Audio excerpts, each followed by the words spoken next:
Yeah, we're excited to be working closely with the transportation department this morning. I know that a big part of our success is driven through the work that they do in transporting our students from point A to point B, whether it's getting them to and from school or to extracurricular activities. But a big part of why they're so good is they really exemplify our customer service model. So we're here to talk about how they work through the domains of emotional intelligence, which is standard 1, how they do so well in standard 2 with courtesy and respect, standard 3, greeting and communication, standard 4, going the extra mile, and standard 5, the overall environment. So our transportation department is second to none, and wanted to get a bird's eye view of how we do it. So just a very, very special morning.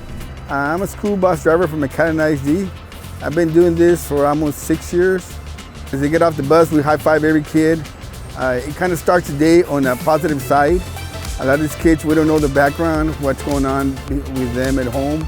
So it's very important that we deliver a good positive greeting. It's so gratifying when they return the same greeting to me.